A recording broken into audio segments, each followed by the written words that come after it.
have you already started your CLAT 2027 prep? Excellent choice. And if your friends and classmates call you padhaku, then don't worry about them because you can deal with them when you once reach NLSIU or any top NLU. Hey guys, I am Chia, your CLAT mentor, and today I am here to help you out with preparing for CLAT 2027 and actually starting very early. So the first point in itself is start early. Now listen to me very carefully. मुझे ऐसा लगता है कि आपका target होना चाहिए कि कैसे भी अगस्त 15 तक आपके सारे बेसिक्स कंप्लीट हो जाएं, मतलब डन एंड डस्टेड. क्योंकि अगर तब तक वो सब चीजें नहीं होंगी तो प्रैक्टिस कब करना चालू करोगे? सबसे इंपॉर्टेंट चीज है कि अगस्त 15 का ये जो टारगेट है तुम करोगे कैसे पूरा. सबसे पहला step, gather the perfect resources. And वो कैसे करोगे, ये वाली वीडियो जाके देख लो, यहाँ पे तुम्हें सब समझ में आ जाएगा. What are the mandatory books and resources and that will help you a lot. फालतू में टाइम वेस्ट करने की जरूरत नहीं. अगर तुम सोच रहे हो कि 11th के एग्जाम खत्म होने के बाद तुम पढ़ना स्टार्ट करोगे तो भाई अपने आप को पहले ही स्टूपिड बोल लो, क्योंकि नहीं हो पाएगा. इतना सारा सिलेबस होता है और इतनी सारी एंजाइटी, इतना सारा प्रॉब्लम, इतना सारा स्ट्रेस. एंड मम्मी पापा भी पूरे समय कभी ये बोलेंगे कि बोर्ड की एग्जाम की तैयारी करो, कभी ये बोलेंगे क्लैट की एग्जाम की तैयारी करो. क्या क्या करोगे?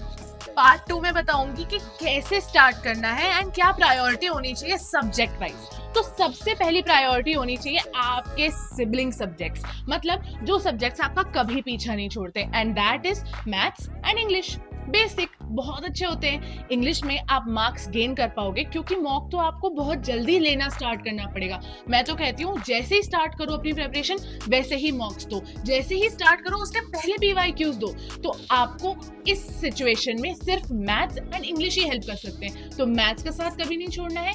एवरी डे मैथ्स के कम से कम 5 से 6 या फिर तो क्वेश्चन सॉल्व करो या फिर तो बेसिक्स पढ़ो.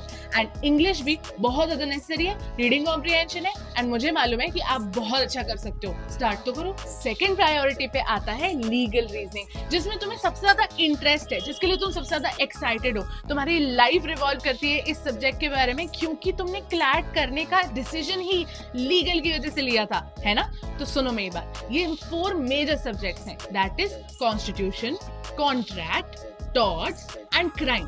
इन चारों को ही बहुत अच्छे से पढ़ सकते हो और बहुत अच्छे से कंप्लीट कर सकते हो. इसके अलावा देयर आर 4 माइनर सब्जेक्ट्स जिनकी लिस्ट है ये.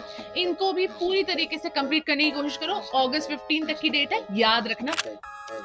अब एक ऐसे सब्जेक्ट की बात करने वाली हूँ जिससे तुम्हें एंड तक तो डर लगने लगेगा, क्योंकि कभी इसमें मार्क्स ऐसे जाते हैं तो कभी ऐसे, तो कभी ऐसे, फिर कभी ऐसे.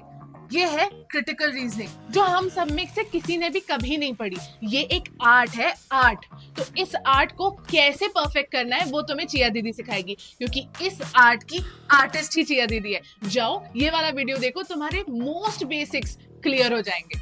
चलो पॉइंट 3 की बात करें. पॉइंट 3, हाँ पता है, भूली नहीं हूँ, जीके बहुत इंपॉर्टेंट पॉइंट है. जीके कैसे पढ़ना है, कब स्टार्ट करना है, क्या करना है, अभी बताती हूँ.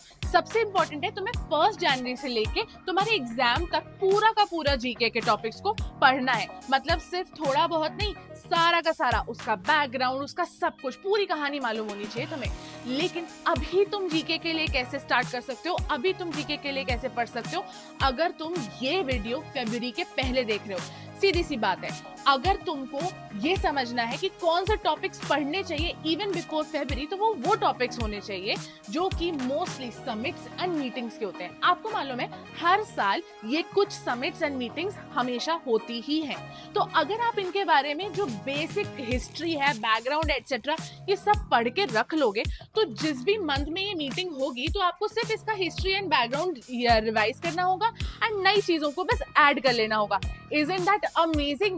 तो याद रखना, एक जीके ट्रैकर नाम की चीज है जो हम लोग आपको प्रोवाइड करते हैं, जिसको आपको हमेशा फॉलो करना है. मंथ ऑन मंथ आपको उसके टॉपिक्स मिलेंगे एंड इन टॉपिक्स के बेसिस पे आप एक्चुअली क्रैक कर पाएंगे क्लैट 2027 में. बुक वर्म्स की दुनिया है क्लैट, क्योंकि अगर किसी की रीडिंग की हैबिट नहीं है तो उसके लिए क्लैट बहुत मुश्किल हो जाएगा भाई, क्योंकि reading is very very necessary. 3 subjects सिर्फ और सिर्फ रीडिंग पे डिपेंड करते हैं एंड इसीलिए तुम्हारा रीड करना तो बहुत जरूरी है. लेकिन अब क्या रीड करना है, कैसे रीड करना है, जल्दी से बता देती हूँ. सबसे पहले तो न्यूज़पेपर एडिटोरियल्स को कभी नहीं छोड़ना है. सबसे ज्यादा इंपॉर्टेंट होते हैं। न्यूज़पेपर एडिटोरियल्स और बाकी अगर तुम्हें कोई नॉवेल पसंद है तो तुम उसे रीड कर सकते हो। अगर तुम्हें कोई भी डिफिकल्ट या अननोन वर्ड्स मिलते हैं तो उनका मीनिंग ढूंढ के गूगल से लिख मत लो, वो वर्ड मीनिंग की लिस्ट तुम्हारी कभी खत्म ही नहीं होगी। वरना सिर्फ इतना काम करो कि कोई भी डिफिकल्ट या अननोन वर्ड के लिए 5 सिनोनिम्स एंड 5 एंटोनिम्स पढ़ लो। बस 11 शब्द जो हैं ये तुम्हारी वोकैबुलरी में बढ़ गए।